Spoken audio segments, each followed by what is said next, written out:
Hello students, मैं हूं आकाश sir. मैं आपका स्वागत करता हूं भाग्य विधाता फाउंडेशन क्लासेस आर्यभट्टा में।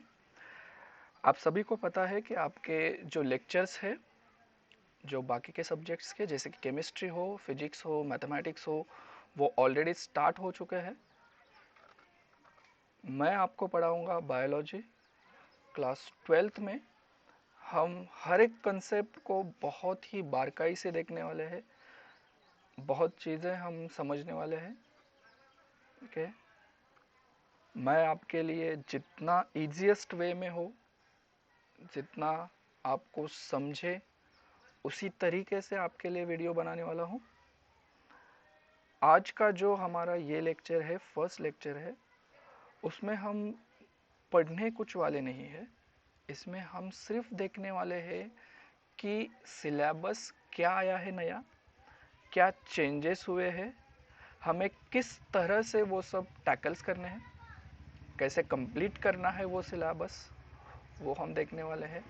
जब तक ये लॉकडाउन ख़त्म नहीं होता तब तक तो आपको ऐसे ही ऑनलाइन पढ़ना है, घर में बैठ के रहना है। और बैठे बैठे कुछ करने से, बैठे बैठे रहने से हम कुछ करें तो आपको क्या करना है, आपको ये लेक्चर्स देखने हैं। जो लेक्चर्स आपको आने वाले हैं, जिसके लिंक आपको सर भेजने वाले हैं, वो लेक्चर्स आपको देखने हैं, खुद के नोट्स बनाने हैं और पढ़ाई जारी रखनी है। Okay, before starting our lecture, मैं मेरे बारे में आपको थोड़ा सा बताता हूँ। मेरा नाम है आकाश बगाड़े। मैंने मेरा मास्टर्स कंप्लीट किया है जूलॉजी में। ओके, मोर प्रिसाइजली अगर हम बात करें तो एनिमल फिजियोलॉजी में। मैं CSR UGC नेट क्वालिफाई हो चुका हूँ। देन सेट एग्जामिनेशन होती है एक असिस्टेंट प्रोफेसर होने के लिए सीनियर कॉलेजेस में। Then GATE. Now currently I am pursuing my PhD from SPPU, Savitribai Phule Pune university Pune. और अभी मैं फ़िलहाल कुछ क्लासेस में पढ़ाता हूँ, 11th-12th, और लोअर क्लासेस में भी पढ़ाता हूँ, जैसे कि 10th CBSE हो या 10th स्टेट बोर्ड हो। उनका जो बायो का जो पार्ट्स होता है वो भी मैं पढ़ाता हूँ। आपके लिए मैं प्योरली बनाऊँगा क्लास 12th के बायोलॉजी के लेक्चर्स, वीडियोस। कंसेप्ट वाइज हम जाने वाले हैं। आपको एक ही करना है, बायोलॉजी बहुत ही ऐसा हार्ड नहीं है, और दूसरी बात, बायोलॉजी इतना इजी भी नहीं है जितना बच्चे समझते हैं। वो आपको तब तक समझ में नहीं आएगी जब तक आप उसे समझने की कोशिश नहीं करते। आपको उसे कंसेप्ट थ्रू ही समझना है। बायोलॉजी हम बोलते हैं यार ठीक है यार, थोड़ा सा रट्टा मार लेते हैं ये वो, बट रट्टा मत नहीं मारना है हमें। हमें कंसेप्ट समझना है। जब तक आप कंसेप्ट नहीं समझोगे आप अच्छे डॉक्टर्स नहीं बनोगे, आप अच्छे फार्मासिस्ट नहीं बनोगे, ठीक है। और आप अगर कुछ बनो या ना बनो, फिर भी आपको आपके खुद के बारे में पढ़ना है। हमें लाइफ के बारे में पढ़ना है। बायोलॉजी में बेसिकली हम क्या करते हैं, हमारे लाइफ के बारे में पढ़ते हैं, हमारे जीवन के बारे में पढ़ते हैं, क्या हो रहा है, हमारी जो बॉडी है उस बॉडी में क्या होता है, क्या हो रहा है, ये सब चीज़ें हमें देखनी है। या हम इतने सारे हमारे आस पड़ोस सब प्लांट्स देखते हैं, उन प्लांट्स में क्या हो रहा है, ये सब चीज़ें हमें देखनी है। ओके, सो कुछ ये हम देखने वाले हैं कि हमारा जो सिलेबस है वो क्या चेंजेस लाया है हमारे लिए, पुराने बच्चों ने क्या पढ़ाई की थी, हम क्या पढ़ने वाले हैं, ये सारी चीज़ें हम लोग देखने वाले हैं। उससे पहले हम एक कंसेप्ट को देखने वाले हैं, वो है क्वेश्चन पेपर पैटर्न क्लास 12 का, कि वो क्वेश्चन पेपर पैटर्न कैसा है। क्योंकि ये जानबूझकर मैंने ये डाला है क्योंकि आप जो बच्चे हैं अभी जो क्लास 12th में गए हैं, पता है कि आप डायरेक्टली क्लास 12th में गए हो, आपने कोई भी एग्ज़ाम्स नहीं दिए है, फाइनल एग्ज़ाम्स। सो उसके वजह से आपको शायद पता नहीं होगा कि क्वेश्चन पैटर्न कैसा होता है। क्लास 11th के लिए भी सेम ही है, क्लास 12th के लिए भी सेम ही पैटर्न था। जो न्यू पैटर्न 2 साल पहले बदल चुका है वही, बट आपने एग्जाम्स दी नहीं है तो आपको पता नहीं है कि फाइनल एग्जाम्स में इंटायर सिलेबस पे कैसे क्वेश्चंस आते हैं, कैसे क्वेश्चंस बनते हैं, ये आपको बताना ज़रूरी था। इसके लिए ये मैंने थोड़ा सा इंट्रोडक्टरी लेक्चर्स में ही डाल दिया है। तो आपको जो है क्लास 12th का जो बोर्ड एग्ज़ाम का पेपर देना है वो भी आपको 70 मार्क्स का ही है, जिसमें कि 4 सेक्शंस है, section A, section B, section C और सेक्शन डी। जिसमें कि जो सेक्शन ए है उस सेक्शन ए में आपको क्वेश्चन 1 और क्वेश्चन 2 मिलेंगे। उस क्वेश्चन 1 और क्वेश्चन 2 जो है वो आपको एक एक मार्क्स के लिए है।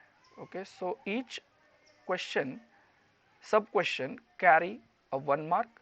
जैसे कि आप सेक्शन ए में अगर क्वेश्चन 1 देखें तो वो क्वेश्चन 1 जो है वो क्वेश्चन 1 है एमसीक्यू बेस्ड। सारे के सारे क्या है, एमसीक्यू बेस्ड। मतलब आपको एक क्वेश्चन दिया जाएगा, उसके 4 ऑप्शंस दिए जाएंगे, उसमें से आपको करेक्ट ऑप्शन चूज करना है।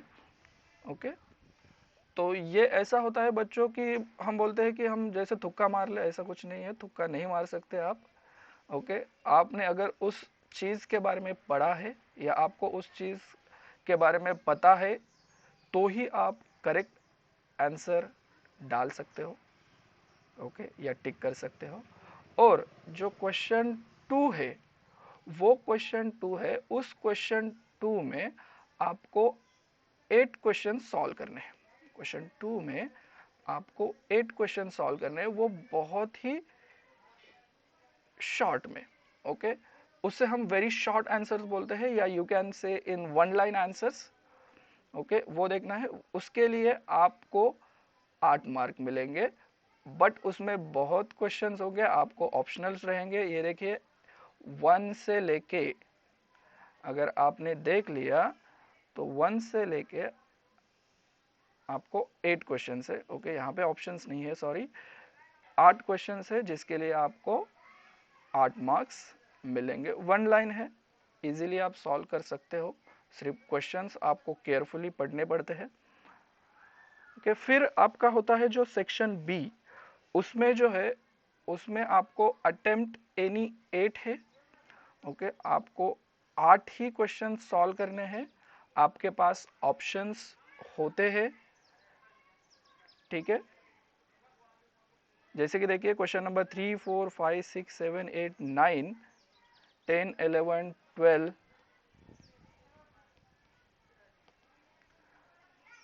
13 और 14। ओके, 3 से लेकर 14 तक क्वेश्चंस होते हैं। इनमें से आपको सिर्फ 8 अटेम्प्ट करने हैं। उस 8 क्वेश्चंस अटेम्प्ट करने के बाद, 8 क्वेश्चंस अटेम्प्ट करने के बाद आपको 16 मार्क्स मिलेंगे। Means the single question carries 2 marks. So बहुत केयरफुली आपको ये करना है। फिर आता है आपका सेक्शन सी, जिसमें कि अगेन आपको 8 ही क्वेश्चन सॉल्व करने पड़ते हैं, बट यहाँ पे थोड़ा सा चेंज है। यहाँ पे आपको एक क्वेश्चन 3 मार्क के लिए है। ओके, सो एक क्वेश्चन अगर आपने अटेम्प्ट किया तो वो आपको 3 मार्क्स देगा। ओके, यहाँ पे भी लगभग 12 क्वेश्चंस होते हैं, उसमें से आपको 8 क्वेश्चंस सॉल्व करने हैं। फिर आता है आपका लास्ट सेक्शन, वो होता है सेक्शन डी। उस सेक्शन डी में आपको सिर्फ अटेम्प्ट करने होते हैं 3 क्वेश्चंस। सेक्शन डी में आपको अटेम्प्ट करने हैं 3 क्वेश्चंस, और इसके लिए मार्क्स दिए हुए हैं 12 marks. So each question carry 4 marks. आपको क्वेश्चंस दिए हुए हैं 1, 2, 3, 4 और 5। 5 क्वेश्चन में से आपको 3 ही क्वेश्चन सॉल्व करने हैं। सो उस 3 क्वेश्चंस अगर आपने सॉल्व किए तो आपको यहाँ पे 12 मार्क मिल सकता है। ओके, सो हर एक क्वेश्चन के लिए आपको 4 मार्क। जब आप बहुत ही प्रिसाइजली लिखते हैं, कंसेप्ट वाइज लिखते हैं, तो कोई भी आपके मार्क्स कट नहीं कर सकता, आपको फुल मार्क्स मिल ही सकते हैं। तो हम वही देखेंगे कि हम कितना हमारे कंसेप्ट्स क्लियर करते हैं बायोलॉजी में। सो एक बार आपके कंसेप्ट्स क्लियर हो गए तो आप बहुत ही इजीली आपका क्वेश्चन पेपर अटेम्प्ट कर सकते हैं। ये तो मैंने आपको बोर्ड एग्ज़ाम के लिए बताया है। दूसरी बहुत इंपॉर्टेंट बात जो है वो कि अगर आप कंसेप्ट क्लियर कर रहे हैं, कंसेप्ट वाइज पढ़ाई कर रहे हैं, तो वही आपको फ़ायदा दिलाएंगे आपके नीट एग्जामिनेशन में और आपके सीईटी एग्जामिनेशन में। जब मैं आपको लेक्चर्स पढ़ाऊंगा या लेक्चर्स बता रहूँगा तभी मैं आपको बताऊंगा कि ये जो हम कंसेप्ट पढ़ रहे हैं उसमें नीट में किस तरह का क्वेश्चन बन सकता है, कैसे क्वेश्चंस उसमें बन सकते हैं, ये भी हम वहाँ पे ही डिस्कस करने वाले हैं। उसके बाद हम आते हैं हमारे नेक्स्ट कंसेप्ट पे जो हमें आज देखना है, वो कि क्लास 12 का सिलेबस। क्लास 12 का सिलेबस कि क्या क्लास 12 का सिलेबस है। ओके, सो आपको यहाँ दिख रहा है कि इस साइड में मैंने ओल्ड सिलेबस लगा रखा है और इस साइड में हमने न्यू सिलेबस लगा रखा है, जो अभी फिलहाल हमें क्लास 12 की बायो के बुक का पीडीएफ मिला है बाल भारती साइट से। ओके, सो आप लोग देख सकते हैं कि यहाँ पे अगर आपने देख लिया ओल्ड सिलेबस में, तो ओल्ड सिलेबस में आपको टोटल 19 चैप्टर्स थे और यहाँ न्यू सिलेबस में आपको दिख रहा है कि यहाँ पे सिर्फ आपको 15 चैप्टर्स दिख रहे हैं। तो मतलब नंबर ऑफ चैप्टर्स क्या हो गए, कम हो गए। ओके, यहाँ पे ज्यादा है, मतलब ऐसा नहीं कि वो जो लास्ट ईयर तक के जो बच्चे थे वो बहुत ज्यादा पढ़ रहे थे, 19 चैप्टर्स पढ़ रहे थे, हमें तो इस बार 15 ही पढ़ने हैं, ऐसा कुछ नहीं है। वही सेम सिलेबस है, कोई चेंज नहीं है, सिर्फ इसके जो नंबर्स है वो इसलिए कम हुए हैं कि इसमें के कई चैप्टर्स, बहुत सारे चैप्टर्स जो सिमिलैरिटी शो करते थे, जो सेम थे, एक ही कंसेप्ट के अंडर आने चाहिए थे, एक ही यूनिट में आने चाहिए थे, उनको उन्होंने क्या किया, मर्ज किया हुआ है। ओके, जैसे कि आप यहाँ पे ओल्ड सिलेबस में देख सकते हैं कि पहला चैप्टर जो है वो जेनेटिक बेसिस ऑफ इनहेरिटेंस है, second chapter gene its nature expression and regulation है, थर्ड चैप्टर जो है बायोटेक्नोलॉजी, फोर्थ जो है enhancement in food production, microbes in human welfare, photosynthesis है, रेस्पिरेशन है, रिप्रोडक्शन इन प्लांट्स है, organism and environment, origin and evolution of life, और ये बाकी के सब सारे चैप्टर्स आप 90 तक देख सकते हैं, ये सब चैप्टर्स है। बट अभी यहाँ पे चेंज क्या हो गया कि यहाँ पे जो है वो चैप्टर्स की रीशफलिंग हुई है। ओके, यहाँ पे देखिए रिप्रोडक्शन जो चैप्टर था ओल्ड सिलेबस में वो था आपका 8 नंबर का चैप्टर, और रिप्रोडक्शन इन एनिमल्स जिसके कि ह्यूमन दिया हुआ है, ह्यूमन रिप्रोडक्शन, वो आपका था 18 नंबर का। बट अगर according to the new syllabus हम लोग देखें तो ये जो रिप्रोडक्शन के चैप्टर है वो रिप्रोडक्शन के चैप्टर पहले फर्स्ट और सेकेंड दिए है। ओके, पहले ही 2 चैप्टर रिप्रोडक्शन से रिलेटेड दिए हुए हैं। ओके, सो ये जो चैप्टर थे ये एज यूजुअल वैसे की वैसे ही 12th स्टैंडर्ड में है, न्यू सिलेबस में है। अभी आप देख सकते हैं कि ये चैप्टर नंबर 3 जो न्यू सिलेबस में है, इनहेरिटेंस एंड वेरिएशंस। जैसे कि मैंने पहले बताया कि जो पहला चैप्टर था ओल्ड सिलेबस में जेनेटिक बेसिस ऑफ इनहेरिटेंस, ये चैप्टर, और आप लोग दूसरा एक चैप्टर नंबर 11 यहाँ पे देख सकते हो, chromosomal basis of inheritance, chromosomal basis of inheritance. तो ये 2 चैप्टर्स क्या किए हैं, मर्ज किए हैं इस चैप्टर नंबर 3 में। मतलब आपका 11 नंबर का चैप्टर क्या हो गया, मर्ज हो गया आपका चैप्टर 1 के साथ, और उसको नाम चेंज करके दिया हुआ है इनहेरिटेंस एंड वेरिएशंस। बाद में आपका चैप्टर है 4th नंबर का मॉलिक्यूलर बेसिस ऑफ इनहेरिटेंस, जो था आपका 3rd chapter gene its nature expression and regulation. So वो चैप्टर नंबर 2 और जो आप लोग देख रहे हैं chapter number 12 genetic engineering and genomics, इन दोनों चैप्टर को क्या किया है, मर्ज किया है और उसको नाम दिया है मॉलिक्यूलर बेसिस ऑफ इनहेरिटेंस। फिर बाद में origin and evolution of life as usual है, 10th नंबर का चैप्टर जो था ओल्ड सिलेबस में वही है। Then plant water relation and plant growth, ये 6 और 7 नंबर का जो चैप्टर है, plant water relation and plant growth and mineral nutrition. अभी ये जो चैप्टर है वो पुराने वाले सिलेबस में कहीं पे भी नहीं दिख रहे आपको, है ही नहीं है और थे भी नहीं। बट ये जो 2 चैप्टर्स थे, ये 2 चैप्टर्स आपको पहले ओल्ड सिलेबस में क्लास 11th में थे। ओके, क्लास 11th में हम लोग वो पढ़ते थे, बट अब नहीं है। बट इस जगह चैप्टर नंबर 6 और 7 की जगह ये 2 चैप्टर्स ओल्ड सिलेबस में थे, एक था फोटोसिंथेसिस और दूसरा था रेस्पिरेशन। और अगर आप लोग ये 2 चैप्टर्स देख ले तो ये 2 चैप्टर्स आप पढ़ चुके हो आपके 11th स्टैंडर्ड में। न्यू सिलेबस में ये 2 चैप्टर इंट्रोड्यूस हो गए थे और ये 2 चैप्टर्स क्या किए थे, निकाल दिए थे 11th क्लास से। तो अगर वो वहां से निकाल दिए थे तो ये यहाँ क्या कर दिए है, ऐड कर दिए है क्लास 12th में। फिर बाद में 8 नंबर का चैप्टर आप देख सकते हैं, रेस्पिरेशन एंड सर्कुलेशन।